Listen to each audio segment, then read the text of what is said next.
하나님 말씀 같이 나누겠습니다. 오늘 본문이 민수기 12장인데요. 오늘 12장의 내용은 모세가 구스 여자, 이디오표 여자와 결혼합니다. 더 정확히 말하면 모세가 재혼을 하게 되는 거죠. 여기에 대해서 모세의 누나인 미리암과 모세의 형인 아론이 비난을 하게 되죠. 그러자 하나님께서 이 세 사람을 회막 앞으로 모이라고 합니다. 그리고 미리암과 아론을 책망하시죠. 그리고 하나님의 심판으로 벌로 미리암이 문둥병에 걸리게 되고, 모세가 간절히 기도하자 이제 병이 낫게 되고 7일 동안 진영 밖에서 격리되었다가 이제 다시 진영으로 복귀했다. 이것이 이제 오늘 본문의 이야기입니다. 복잡한 이야기 아닙니다. 단순한 이야기입니다. 그러나 오늘 본문은 해석하기가 쉬운 본문은 아닙니다. 민수기 본문 중에서 해석하기 어려운 본문 중에 하나입니다. 또 오늘 본문은 오늘 우리에게 적용하기도 그렇게 쉬운 본문은 아닙니다. 쉽게 그냥 영적 지도자를 비난하면 벌 받는다, 목사를 비난하면 벌 받는다, 이렇게 적용할 수 있는 그런 본문이라고 생각지는 않습니다. 이런 오늘 본문은 아마 저 같은 담임 목사 입장에서는 되게 좋은 본문일 거예요. 근데 여러분에게 좀 불편한 본문일 수 있습니다. 근데 오늘 본문의 내용이 목사를 비판하거나 영적 지도자를 비판하면 심판받는다, 이런 정도의 내용일까요? 이렇게 적용하는 것은 좀 성경을 제대로 해석해서 적용한다기보다는 좀 오용하고 남용하는 것이 아닐까, 그런 생각이 듭니다. 사실 오늘 본문은 그런 내용보다는 더 깊은 내용을 담고 있고요, 그 이상의 이야기를 우리에게 전해주고 있는 본문입니다. 한번 오늘 본문 속으로 들어가 볼까요? 1절을 보시면 모세가 구스 여자를 취하였더니 그 구스 여자를 취하였으므로 미리암과 아론이 모세를 비방하니라. 여러분, 모세의 부인 이름이 뭔지 아시죠? 십보라입니다. 십보라. 모세의 부인이 십보라예요. 모세가 이집트의 왕자로 살다가 미디안 광야로 도망가잖아요. 일종의 정치적 망명을 한 거죠. 그 망명 생활을 하러 갔다가 우물가에서 십보라라는 여인을 만나고 그 여인의 집에 가서 살게 되고 결국 결혼하게 되고 아들 둘을 낳고 살게 됩니다. 그런데 여기 오늘 본문은 모세가 구스 여자와 결혼했다, 이렇게 나오고 있어요. 무슨 의미일까요? 두 가지 가능성이 있어요. 하나는 십보라가 죽은 거죠. 그러니까 모세가 사별을 하고 재혼을 했다, 이렇게 볼 수도 있고요. 그렇게 볼 수 있죠. 많은 학자들이 이렇게 봅니다. 또 하나 가능성은 아직 십보라가 살아 있어요. 그래서 모세와 십보라는 일종의 별거 상태 또는 이혼 상태에 있는 거죠. 그런 상태에서 모세가 다시 장가를 간 것이다, 이렇게 볼 수 있습니다. 우리 성경을 자세히 보면요, 출애굽기와 민수기 이렇게 자세히 보게 되면 모세가 사역을 본격적으로 시작한 다음에 부인과 같이 살지 않았다는 것을 우리가 발견하게 됩니다. 그러니까 모세는 이스라엘 백성과 출애굽하고 광야에서 40년 동안 사역하는 동안 십보라 없이 사역을 한 거예요. 십보라는 어디 있었냐? 자기 친정집에서 아들과 함께 있었습니다. 출애굽기 18장을 보시면 이런 말씀이 있어요. 모세의 장인 이드로가 모세가 돌려보냈던 그의 아내 십보라와 그의 두 아들을 데리고 왔으니. 이게 무슨 얘기입니까? 십보라가 모세와 같이 살지 않은 거예요. 모세가 사역할 때 친정에 있었던 거예요. 그러다가 장인이 방문할 때 같이 와서 모세를 방문한 것이죠. 그리고 얼마 있다가 장인이 돌아갈 때 십보라도 다시 친정으로 돌아갔다고 성경학자들은 봅니다. 그래서 어떤 성경학자들은 모세와 십보라가 이혼을 했을 가능성이 있다, 이렇게 말하기도 합니다.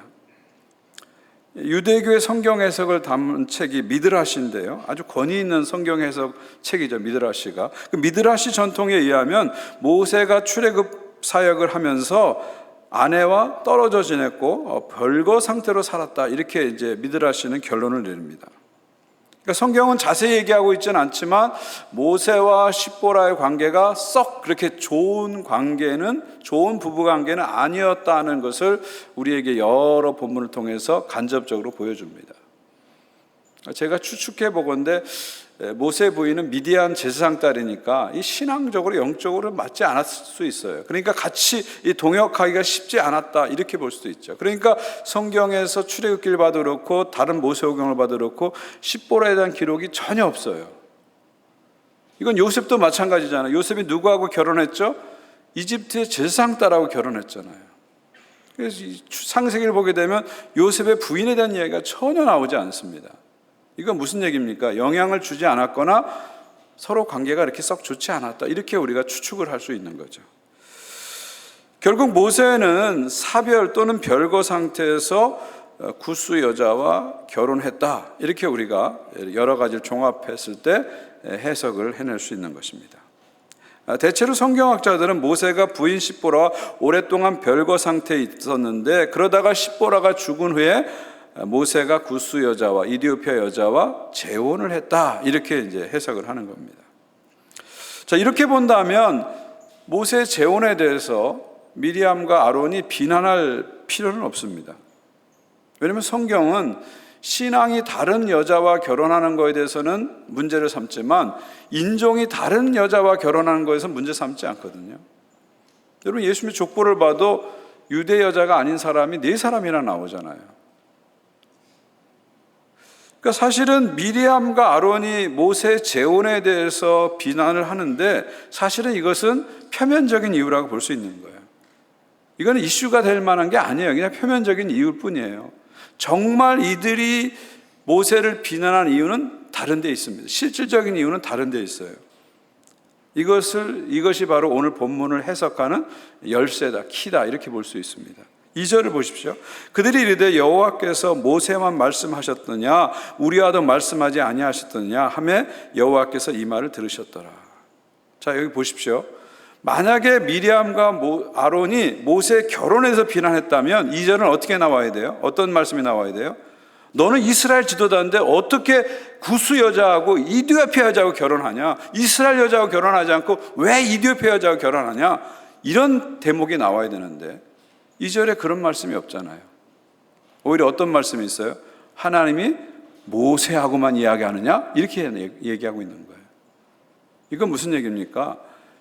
모세 결혼이 모세를 비방하는 실질적인 이유가 아니라는 거예요.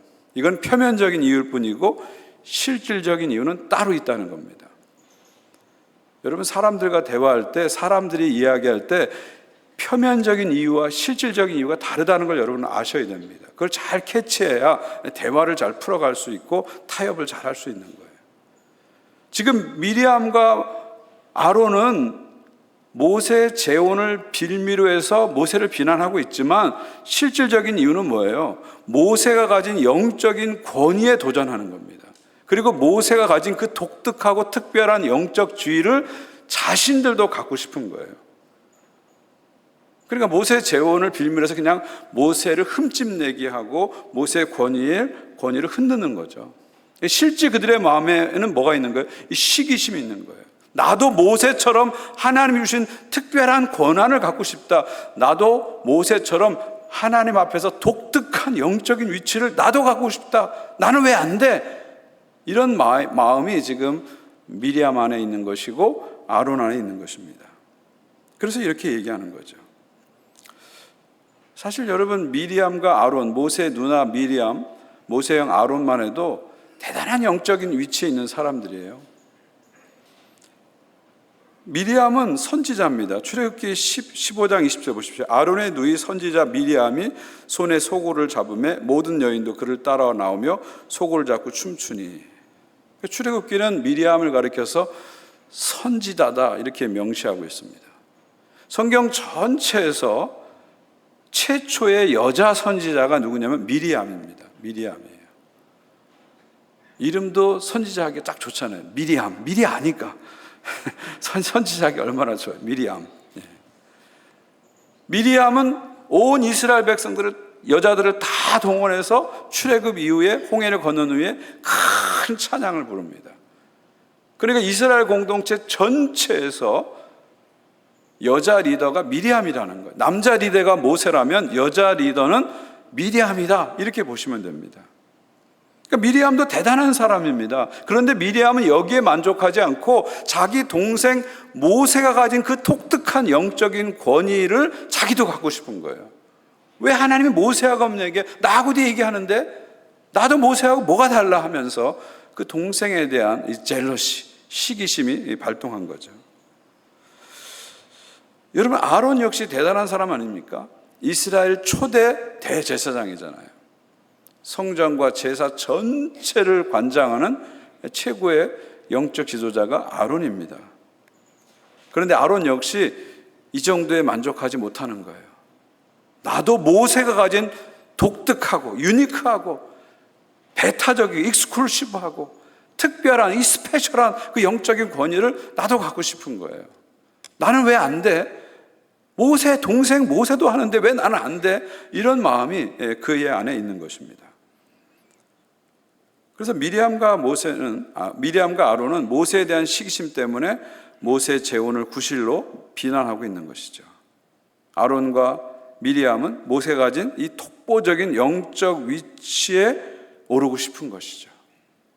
이것이 오늘 사건을 해석하는 핵심적인 열쇠다, 이렇게 보시면 됩니다.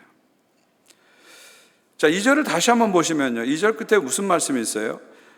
미리암과 아론이 비난을 하자 어떻게 하신다고요? 여호와께서 이 말을 들으셨더라. 여호와께서 이 말을 들으셨더라. 하나님이 들으셨다는 거죠.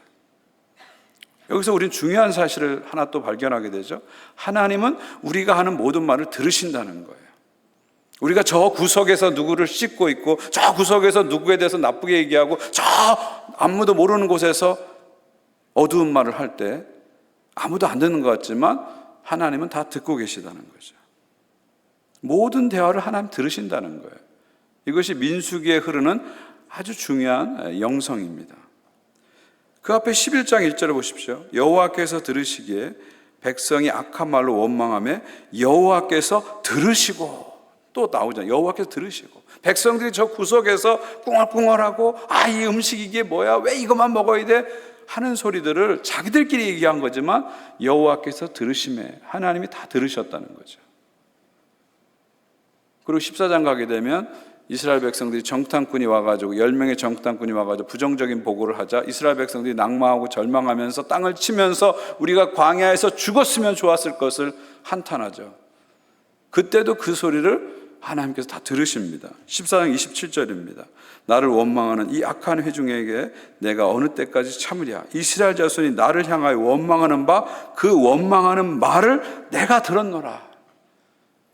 하나님은 우리가 하는 사소한 이야기도 다 들으신다는 거예요. 우리가 정말 마음을 툭 풀어놓고 아무 생각 없이 떠드는 얘기들도 하나님은 다 들으신다는 거예요. 그리고 더 중요한 것은 하나님이 들으시고 들으신 대로 갚아주신다는 겁니다. 그 다음 28절 보십시오. 그들에게 이르시기를 여호와의 말씀에 내 삶을 두고 맹세하노라. 너희 말이 내 귀에 들린 대로 내가 너희에게 행하리니. 너희 말이 내 귀에 들린 대로 내가 행하리니. 나한테 하는 말을, 니들이 하는 말을 내가 다 듣고 하나님께서 들린 대로 다 행해 주신다는 거예요. 갚아 주신다는 거예요. 실제로 이스라엘 백성들이 광야에서 죽었으면 좋았을 것을 땅을 치고 얘기하니까 하나님이 그래? 너들 다 죽어. 그래서 1세들이 40년 동안 광야에서 다 죽게 되고 2세들만 가나안 땅에 들어가는 역사가 나타나는 거죠.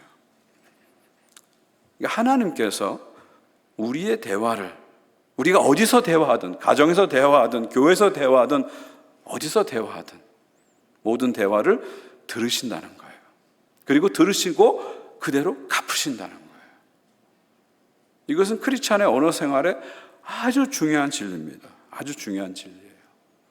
우리가 이 진리만 마음에 깊이 새기고 언어 생활을 한다면 우리 언어 생활이 많이 달라질 것입니다. 여러분, 그림 하나 보시면요, 이 그림 아마 생각나실 거예요. 한때 한국에서 많은 성도들의 가정에, 특히 식탁 앞에 이 액자를 많이 붙여놨던 적이 있습니다. 내용은 이런 거예요. 그리스도는 이 집의 주인이시요, 식사 때마다 보이지 않는 손님이시요, 모든 대화에 말없이 듣는 이시라. 참 의미 있는 말인 것 같아요. 우리가 대화할 때마다 이 이야기를 우리가 마음에 새겼으면 좋겠어요. 하나님은 우리 대화에 함께 하시고 말없이 들으시는 분이시다 하는 것을 우리가 기억했으면 좋겠습니다. 이것만 우리가 기억하고 가정에서 대화하고 교회에서 대화하고 일상에서 대화한다면 우리 언어가 훨씬 더 아름다워질 겁니다. 우리 언어가 훨씬 더 은혜로워질 겁니다. 저는 이런 언어의 그 은혜가, 언어의 영성이 여러분 언어 생활에 있기를 바랍니다. 자, 3절입니다. 자, 미리암과 아론의 비방에 대해서 모세가 어떻게 반응하죠? 3절 보십시오. 이 사람 모세는 온유함이 지면의 모든 사람보다 더하더라. 갑자기 3절에서 모세의 성품에 대한 평가가 나오죠. 이 3절은 제가 설교 끝부분에 다시 한번 자세히 좀 다루겠습니다. 이 3절이 이야기하는 건 결국 무슨 얘기예요? 미리암이 비난을 하고 아론이 비난하지만 모세는 어떻다고요? 침묵했다는 거예요. 거기에 대꾸하지 않고 싸우지 않고 침묵했다는 것을 이야기하는 겁니다. 온유하게 반응했다는 것을 지금 3절이 보여주는 겁니다. 여러분 한번 생각해 보세요. 모세 입장에 생각해 보세요. 사람들이 다 비난해도 친누나는, 친형은 나를 감싸줘야 되는 거 아니에요? 그런데 가장 가까운 친누나가, 가장 가까운 친형이 모세를 치고 있으니까, 모세를 씻고 있으니까 얼마나 화가 나겠어요? 얼마나 분노가 생기겠어요? 여러분, 우리 인간관계 속에서 정말 가까운 사람이 나를 비난하고 가까운 사람이 나를 이해해 주지 못할 때 여러분 얼마나 힘들어요. 얼마나 힘들어요. 저 사람은 그래도 나를 감싸줄 줄 알았는데 그 사람이 나한테 칼을 들이대고 그 사람이 나한테 화살을 쏘면은 그 상처가 얼마나 커요. 모세 입장에서는 얼마나 상처를 받았겠어요. 할 말이 얼마나 많았겠어요. 화가 얼마나 났겠어요. 근데 모세는 3절 말씀 뭐예요? 모세의 온유함이 지면의 모든 사람보다 더하다. 이게 무슨 얘기예요? 모세가 가만히 있었다는 거예요. 거기에 대꾸하지 않고 같이 싸우지 않고 가만히 있었다는 거예요. 화내고 분노하고 터뜨리지 않고 온유하게 대응했다. 이것을 3절에 우리에게 보여주는 것입니다. 자, 모세가 이렇게 온유하게 대응하자 누가 나서죠? 하나님이 나서는 거예요. 여러분 이게 참 재밌는 거예요. 사람이 막 소리치고 사람이 막 같이 싸우면요 하나님이 가만히 계세요. 어떻게 네가 한번 해봐라. 어떻게 네가 한번 해결해봐라. 가만히 계세요. 근데 우리가 온유하게 반응하고 우리가 가만히 있으면 하나님이 안타까워서 나서셔서 대신 해결해주고 대신 싸워줍니다. 이게 성경의 진리입니다. 자, 하나님이 직접 나서시죠. 그래서 모세와 아론, 미리암을 회막앞으로 오라고 하십니다. 마치 선생님이 야 너희들 셋 교무실로 와 뭐 이런 식이죠. 또 와라 이런 얘기죠. 와라 그런 얘기죠. 그리고 하나님께서 직접 나서서 모든 상황을 깔끔하게 해결해 주십니다. 여러분이 살다 보면 억울할 때가 있을 거예요. 또 화가 날 때가 있을 거예요. 그때마다 여러분 막 다 쏟아내지 마십시오. 막 터뜨리지 마십시오. 막 쏟아내고 터뜨리면 일시적으로는 뭐가 풀리는 것 같고 기분이 풀리는 것 같아요. 근데 getting worse, 상황은 더 악화됩니다. 더 악화돼요. 문제가 풀려지는 게 아니라 또 다른 갈등이 생기고 또 다른 갈등이 생겨서 더 힘들어집니다. 억울해도 화가 나도 참을 줄 알아야 됩니다. 그리고 그것을 모세처럼 온유하게 하나님께 맡길 줄 알아야 돼요.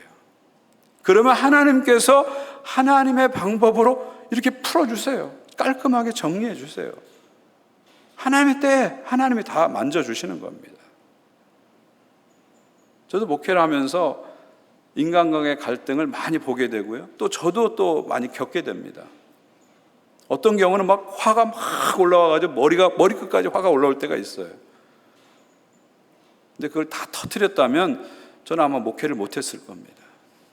그때마다 하나님께 맡기고 하나님 풀어주세요. 하나님 해결해 주세요. 그렇게 나가면 하나님이 정말 제가 생각하지 못한 방법으로 이렇게 문제를 정리해 주시더라고요. 깔끔하게 해결해 주시는 경우를 저는 너무 많이 경험했어요.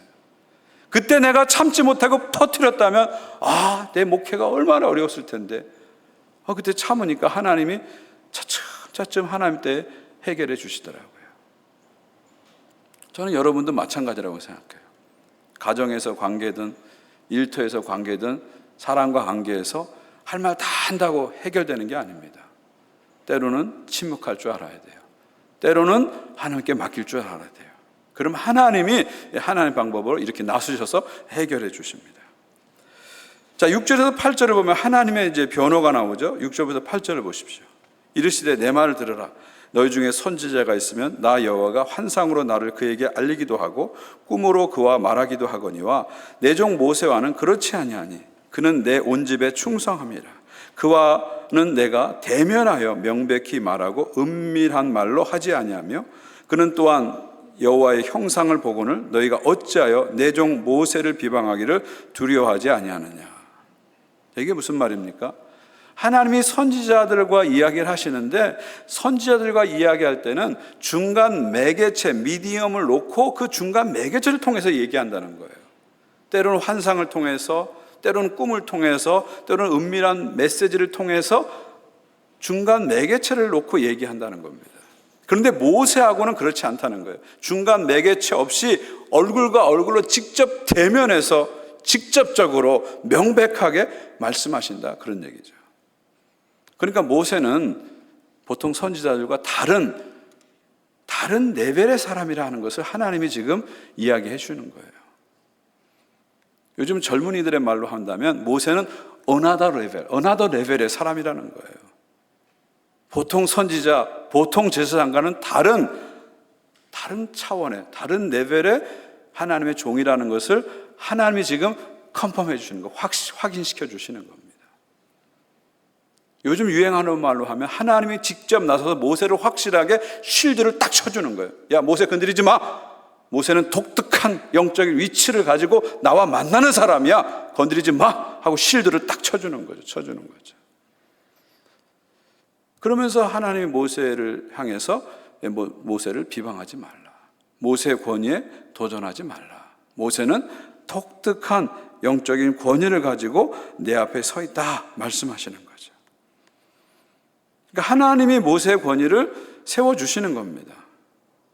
참 이게 성경의 또 하나의 비밀이에요.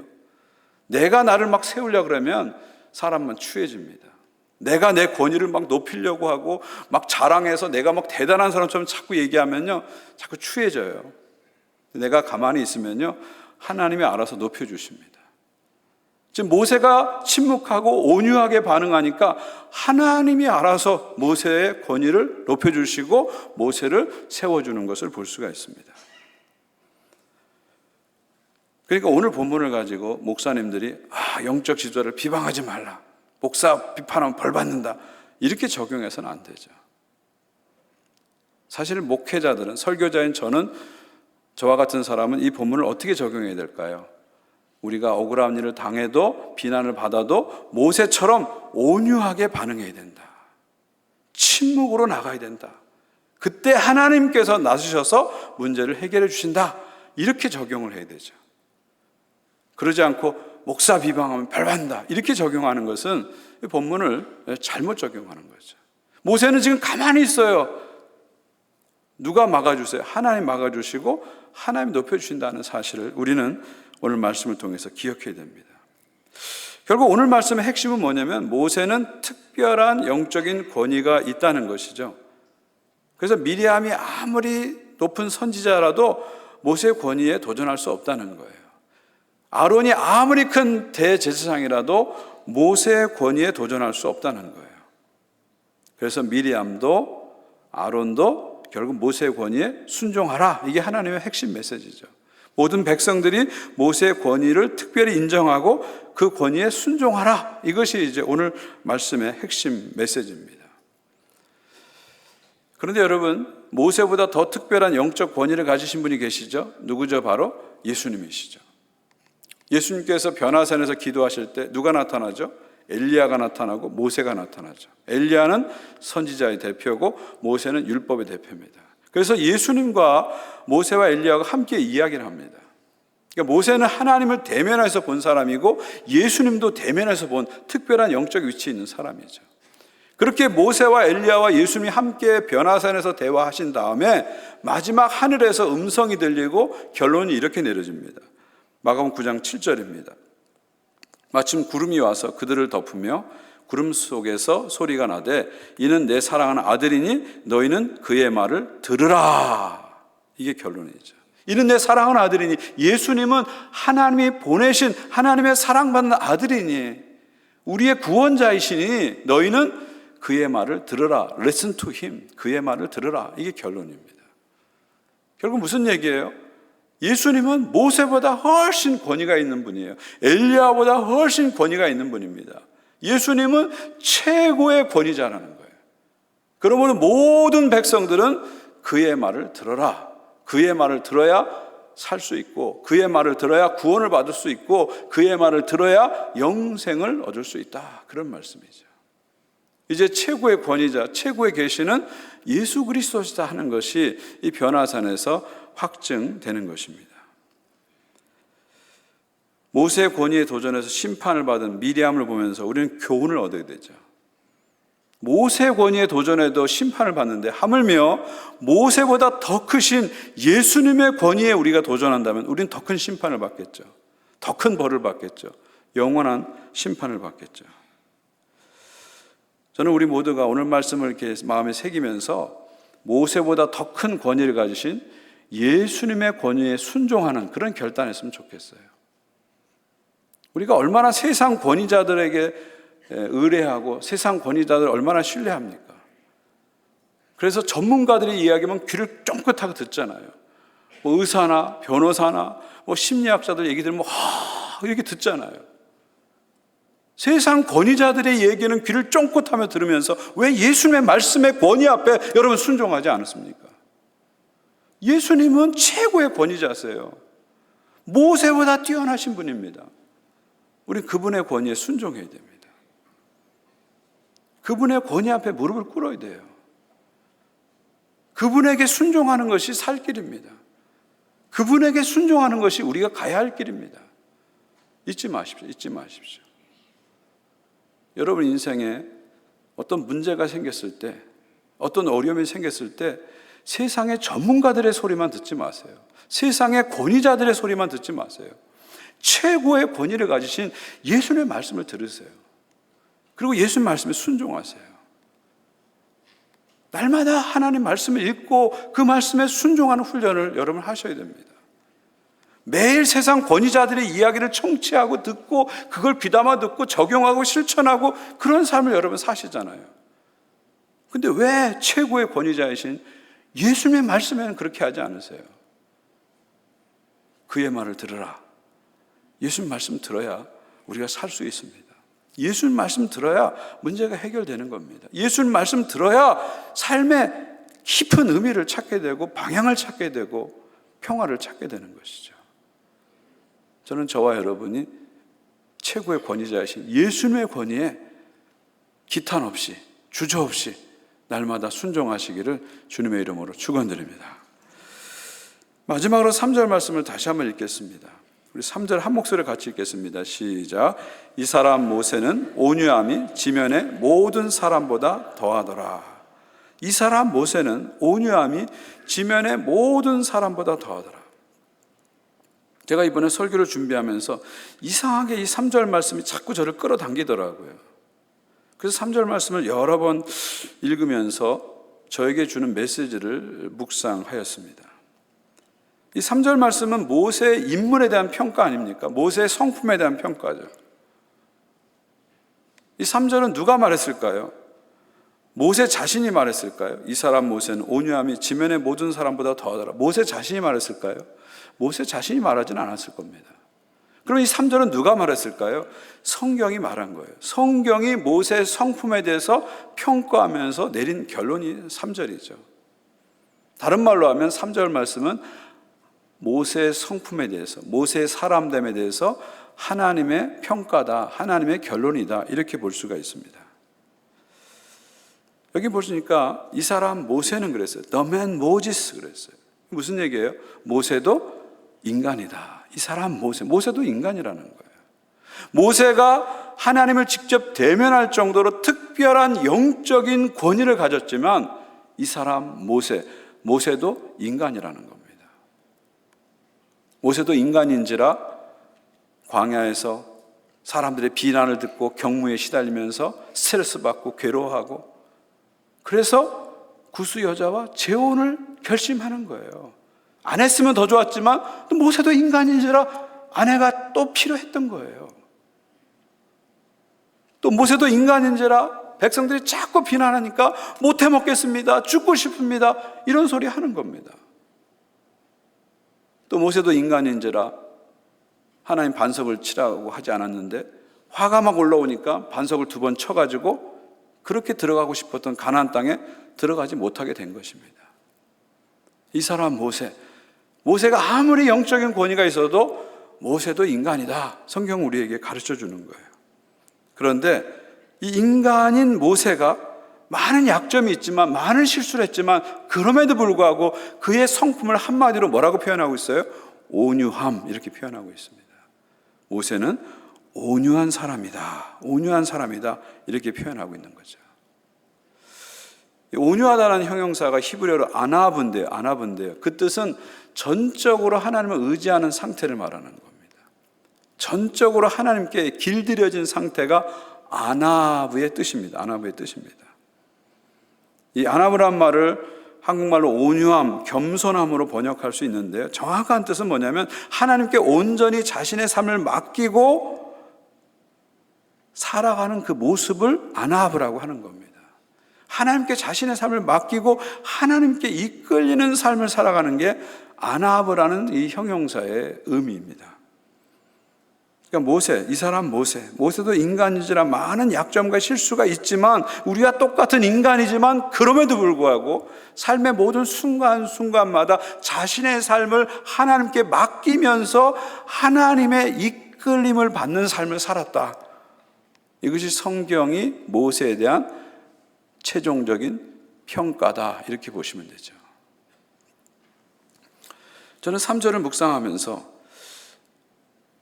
제가 제 인생을 마감할 때, 하나님이 제 인생을 평가할 때 어떤 형용사를 붙여주실까, 이런 묵상을 해봤어요. 모세에게는 온유한 사람이라는, 온유한이라는 형용사를 붙여줬는데 하나님이 저한테 어떤 형용사를 붙여주실까? 이 사람 고영민은 뭐뭐한 사람이다 평가할 때 그 형용사가 뭐가 될까, 이런 생각을 해봤습니다. 여러분도 한번 생각해 보세요. 여러분이 인생을 마쳤을 때 하나님이 여러분 한 사람 한 사람을 보시고 여러분을 어떤 형용사로 평가하실까 한번 생각해 보십시오. 이 사람 누구누구는 어떠한 사람이라, 어떤 형용사로 여러분을 평가하실까요? 또 어떤 형용사로 여러분을 평가했으면 좋겠습니까? 한번 생각해 보십시오. 이 사람 누구누구는 온유한 사람이라, 이 사람 누구누구는 겸손한 사람이라, 이 사람 누구누구는 순수한 사람이라, 이 사람 누구누구는 열정적인 사람이라, 이 사람 누구누구는 기도의 사람이라. 하나님 평가하실 텐데 어떤 형용사가 여러분 이름 앞에 붙여졌으면 좋을까요? 한번 생각을 해보시면 좋겠어요. 저는 이 말씀 준비하면서 이렇게 생각을 하면서 어떤 형용사가 나에게 붙여주면 좋을까 생각해 봤는데 저는 대뜸 이런 생각이 들더라고요. 하나님이 저에게 이 사람 고영민은 하나님만 바라보는 사람이더라, 이런 평가를 받고 싶더라고요. 이 사람 고영민은 하나님만 바라보는 사람이더라, 사람 바라보지 않고 하나님만 바라보는 사람이더라, 아무리 어려워도 상황 바라보지 않고 하나님만 바라보는 사람이더라, 이런 평가를 제가 받고 싶더라고요. 그래서 하나님만 바라보는 형용사를 제가 말씀을 준비하면서 마음에 품었습니다. 지금 제가 그런 사람이라는 게 아니고요, 그런 사람이 되고 싶다는 겁니다. 그래서 그것을 제 마음에 품고 나의 영적인 여정을 계속해서 걸어가야 되겠다, 그런 마음의 결심을 했습니다. 여러분도 한번 어떤 형용사가 내 이름 앞에 붙여졌으면 좋을까 한번 마음에 품어보세요. 그리고 그것을 품고 여러분의 영적인 여정을 계속해서 신실하게 하나님 앞에서 걸어가 보시길 바랍니다. 이 사람 모세, 한 주간 이 말씀 기억하면서 주님의 마음을 본받고 주님의 성품을 본받는 그런 한 주간의 삶을 사시기를 주님의 이름으로 축원드립니다.